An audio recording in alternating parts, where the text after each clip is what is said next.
Hello and welcome. This is the Weekend Review with myself, Liesl Wilson. We, of course, are coming to you live from our studios in Auckland Park, Johannesburg. This is the program where we review some of the big stories to come out of the week ahead. On that note, let's take a look at your headlines. President Cyril Ramaphosa reiterates that the week-long looting is the result of a planned attack. Ratings agencies Moody's says if the unrest continues, it threatens to disrupt the positive growth signals that were observed in the first quarter.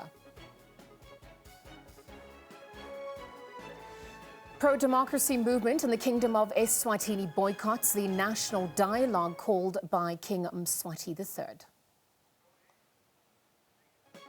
And on your sporting front, the SABC will broadcast tonight's CAF Champions League final after successful commercial negotiations with SuperSport.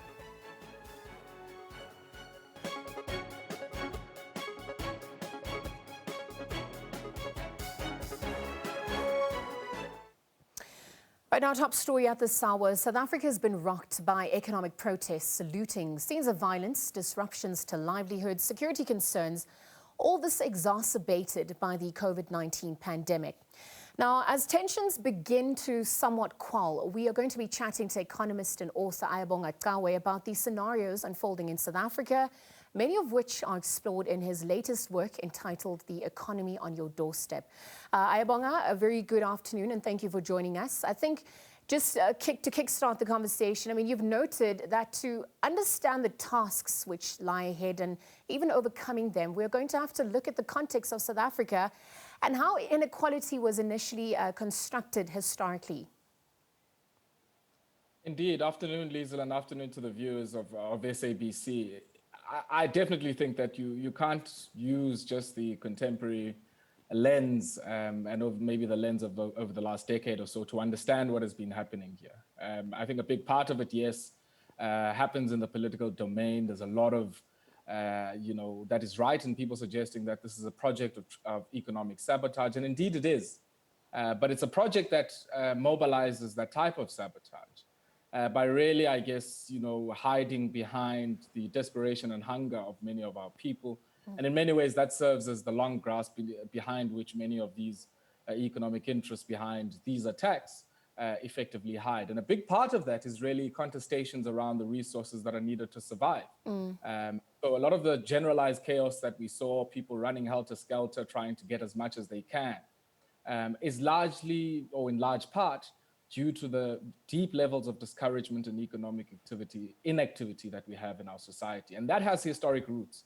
It comes from a very particular intentional choice on the part of apartheid and settler colonial planners, and even, one would argue, I guess, the inertia of the post-apartheid moment to deal with the inability of many households in South Africa to eke out a survival outside of waged employment. We see all of the time the unemployment numbers that come out in South Africa that really show that the bulk of our workforce in the main is outside of work, in particular the young.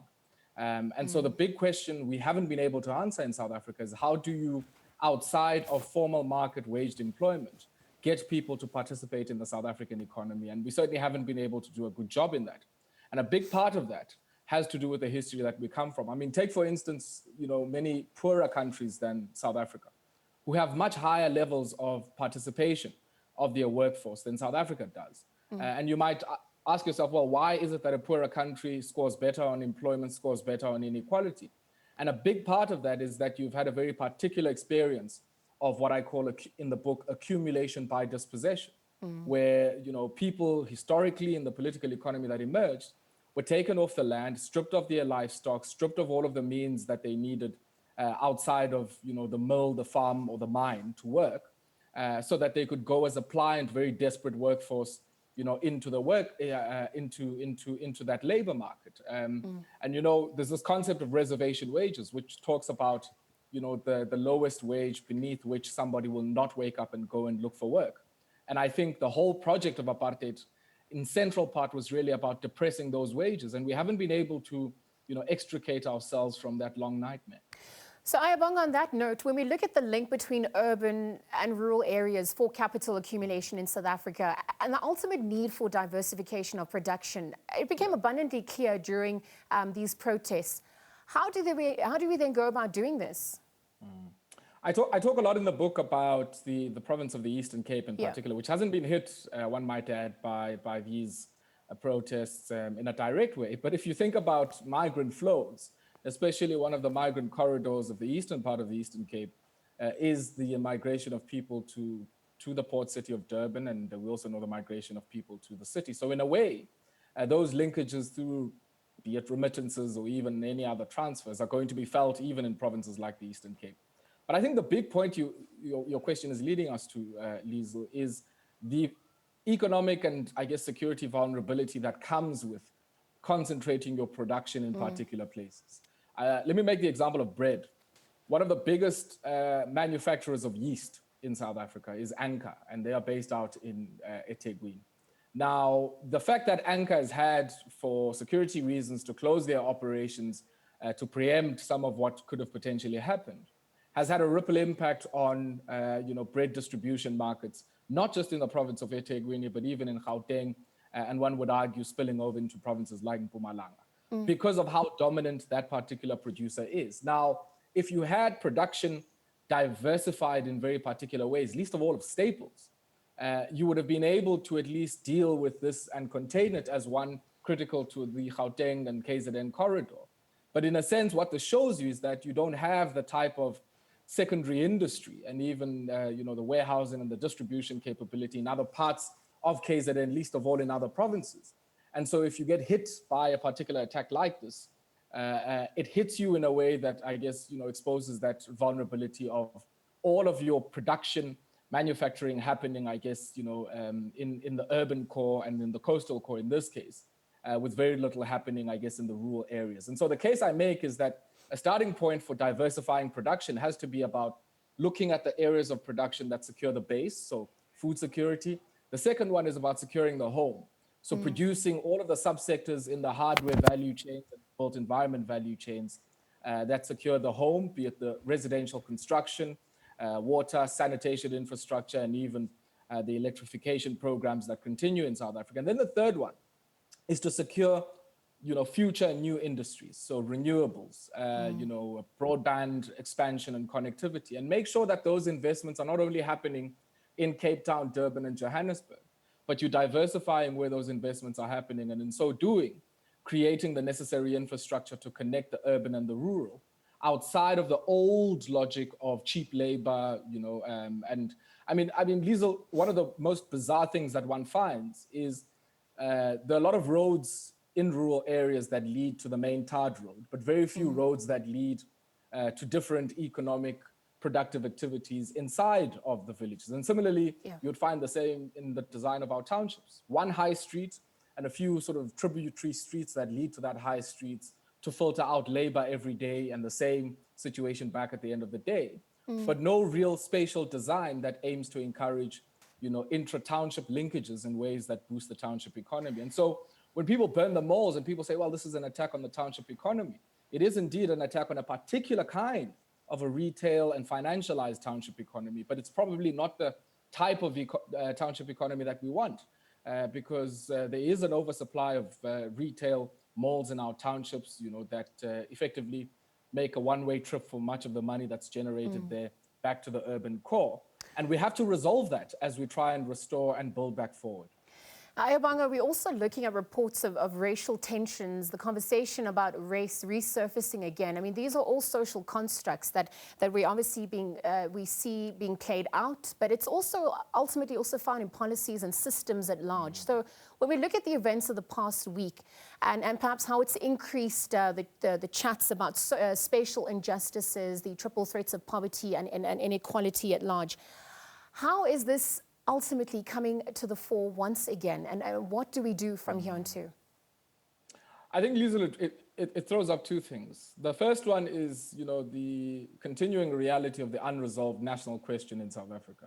This issue of, the ultimate ladder of segregation, and how it continues to entrench itself.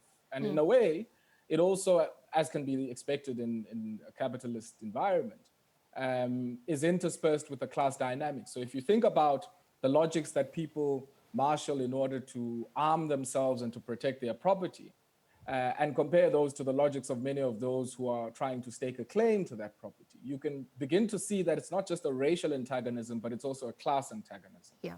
And I think in very important ways, that shows us that our political and even economic choices and compacts have failed to deal with the underlying class and national questions that are brought up by living in a sort of apartheid and post-apartheid society. That's the one. I think the second one, Liesl, also has to do with this idea of the dispersion of the potential and capacity for violence in the society. So there's this idea that the state has monopoly over violence, and that even in contexts where there is crisis, where there is generalized chaos, it is the state that has the moral authority to exercise violence in particular ways. Now, what's happening here, we're seeing the example in live form of the institutional wearing down of our safety and security apparatus in a way where you end up seeing, I guess, the South African police service and even the army being called in to deal with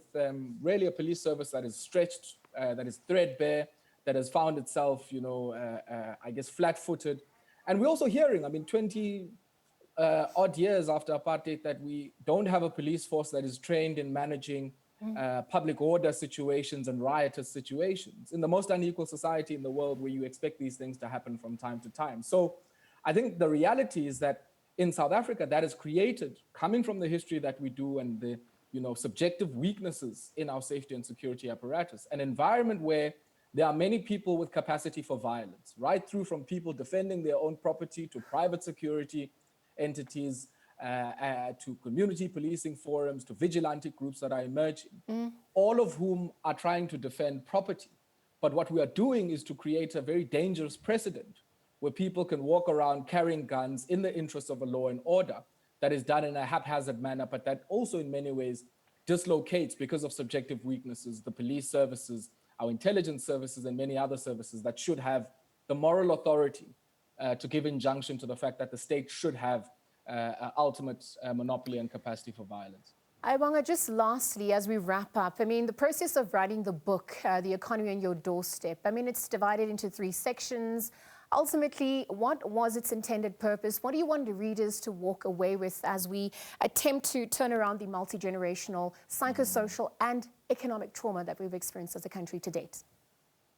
I think really the book was really about trying to weave in, a very important historical process and life processes of people who have lived through this economy and continue to live through it. And so give voice to many of their struggles and their issues and the contestations over space and time about material resources that are needed to survive. And so, for instance, that's why the book, starts out looking at the experiences of the 1980s. Very sort of, insurrectionary environment, quite, I wouldn't say similar, but of course there are significant differences, but similar, of course, in terms of the mood with where we are now. And I think if you add COVID-19 to that moment, you trigger more the social crisis of reproduction and how that plays itself out, not in the typical firm, but in the home, about how the burden of housework, care work, the rearing of children, the rearing and looking after of the old, and many of these areas that have become commodified under austerity. And so the book is really about trying to foreground those in an economic analysis of what is wrong in South Africa, but also what we could potentially be doing and that could be part of the solution. And I think the ambit of the home and the firm is very important in how we build back forward in this moment of not only just recovery, restoration, but also, I guess, continuing on that path of reconstruction. So the book is really about trying to foreground that, but also come out with an agenda of clear change at a local level fundamentally, in line, of course, with the commitments that we've seen in the district development model, but also in trying to really foreground that a big part of the answer is in non-market forms of economic participation, and really thinking about the solution not just being in getting more and more people into the labor market, but getting more and more people into livelihood type of activities that allow them to survive, raise their children and look after the old. Economist and author Ayabonga Cawe, again, just chatting about these scenarios unfolding in South Africa, many of which are reflected in his latest work entitled The Economy on Your Doorstep. We're very grateful for your time. Again, we're going to take a quick ad break and we continue with more news on the other side of this. Do stay tuned.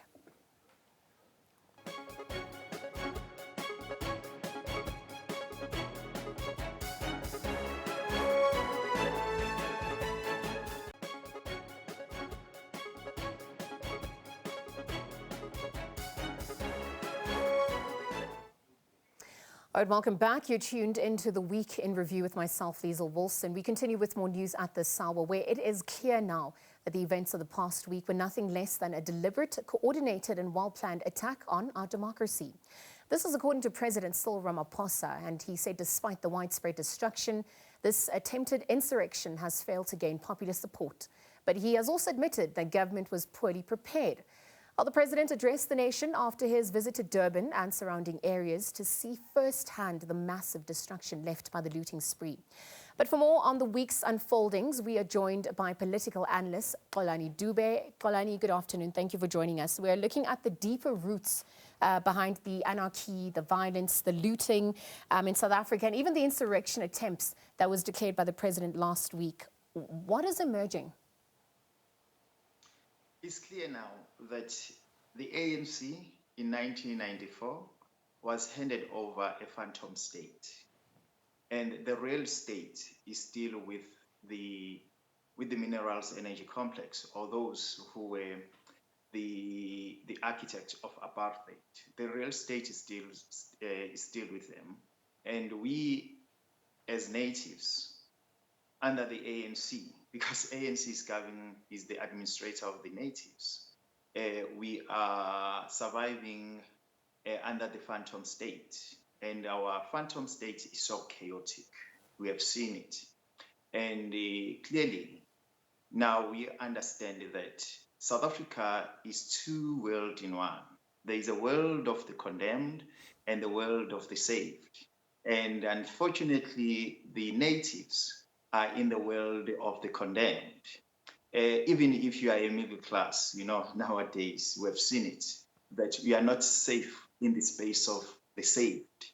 And so I think this event clearly, undeniable, informed us that South Africa is not one, but South Africa is divided.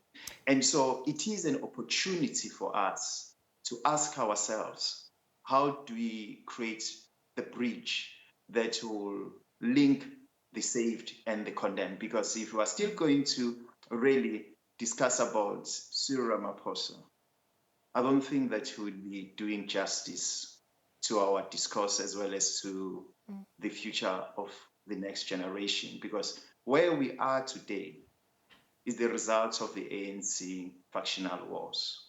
And those wars have been now aimed at destroying the rest of us as South Africans. I believe that we need to insulate ourselves from the ANC because the ANC is the South African problem.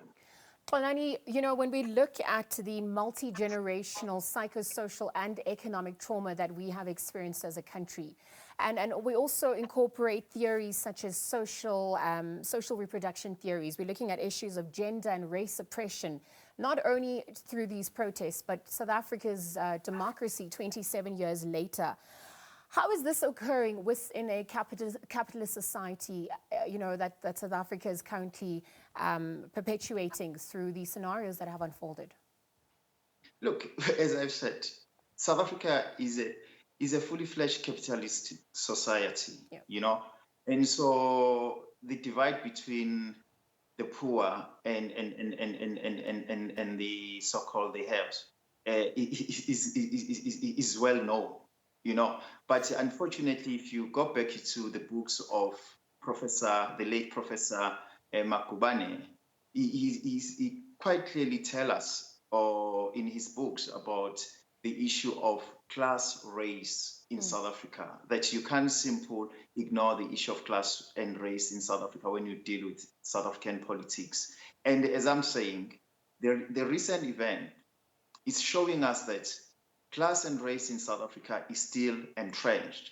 Hence, I'm talking about the saved and the condemned, and also talking about the apartheid spatial development that the ANC failed to restructure it, failed to redefine and reframe the apartheid system and structures, economy, and also in terms of our psyche and perception to each other. And so the transition that happened in our country was mainly about the economic reconciliation between the so-called the elite, not even reconciliation, because the black elite, they are not that well off, but they were just given some crumbs of the apartheid. And so I think this is an opportunity for us all as South Africans, especially the natives, to start and discuss how do we reframe the whole South African systems and structures. Because if we're still going to analyze the events and not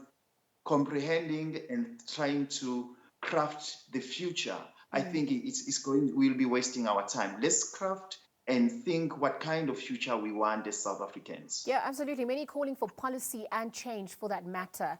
Another issue that has come under the spotlight is the security concerns this week. We've also seen government's response to the political contestation.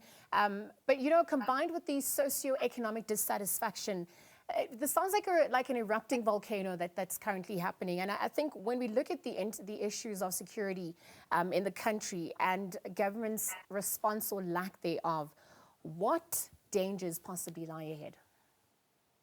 Look, as I said, ANC adopted or were given a phantom state.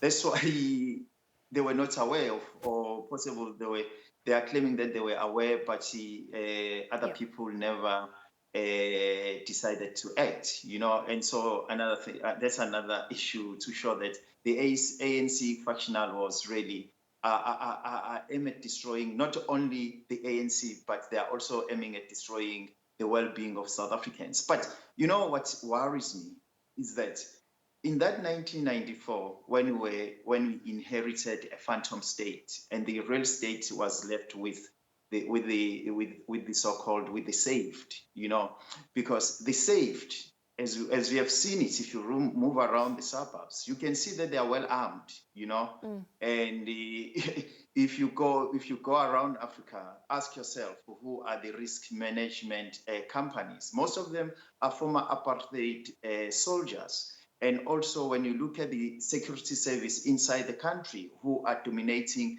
the security inside the country, these private security companies, mainly are the white and the Indian companies. And then that's why in these spaces of the saved, you find Indian security companies, you find white security companies protecting the saved. And then when you go to township, you find this trained and ill-equipped SAPS and what you call it, the defense force, not protecting them, but harassing the so-called the condemned, because the condemned are the ones who are being perceived as being chaotic in our country. And so I don't think that in our country we really do have what you call it, the defense and the security, but the private as well as what we call it, those mercenaries who masquerade as risk management companies, are the well-equipped, are the really securities for the safety. And you have seen it in malls. If you move around suburbs, you can see that those guys are they are totally saved. And then when you go to township, trust me, people are not protected, but they are being harassed. They are seen as people who are not supposed to maybe to be even here in South Africa, because they are creating disorder. But after all, we have to understand that the so-called the natives, their responsibility here in South Africa, it was to provide cheap labor, nothing else. Polani, I want to wrap up the conversation by asking a twofold question, just in conclusion. When we look at the aftermath of the violence, also the possible opportunities for organized crime that could, exist off the back of food and other shortages, what concerns are emerging on that front? And then in the same breath, when we look at the issue of leadership in government and its stance and communication to date, how is that ultimately being perceived by citizens effectively? Look, let's accept that there is no government in South Africa. This event is showing us that there's no government and people are governing themselves, and we have seen how people are pushing police around, and as I'm saying, you go to suburbs right now, even if you are a native policeman, you wonder if they are going to allow you in or not. And especially even if you are a native, you wonder if you are going to have an access into the estate, to the estate where you stay. And also it raised the issue that the middle class, the so-called the black diamonds, they were really taught a lesson that your money won't buy a particular class in our society and identity, because whiteness, you can't buy whiteness, is preserved for the Caucasians, and you can have millions, but you must know your place. And so that's why you find them being now sandwiched between the natives and the whites. And so they are so confused, they don't know what to do. And they don't know who to support currently. And also, as I've said, I think it's better for us not really to talk about leadership. We don't have leadership in South Africa. You can use any concept, but we don't have it. President Cyril Ramaphosa has shown us several times that he's not a leader. We can't have a leader that talks about that tribal profile, the people that is leading, and we can't have a leader that and then he go back and change his statement, and encourage communities to protect themselves. Because when you do that, you create more cleavages, you incite violence, because these people have got guns. And so you as a leader, you need to inform people that, look, the state is capable to protect you and you need not to protect yourself. And so I think to a certain extent, even our president is is promoting this violence to a certain extent. Dube, we're going to leave the conversation there. Thank you very much for your time. Again, political analyst Xolani Dube, just chatting about the week that was in politics. At the back, our President Cyril Ramaphosa's address to the nation, his third in a week since protests and looting escalated in certain parts of the country. That is where we leave the show for today. It's been an absolute pleasure once again. From myself, Lisa Wilson, and the team, it is goodbye for now.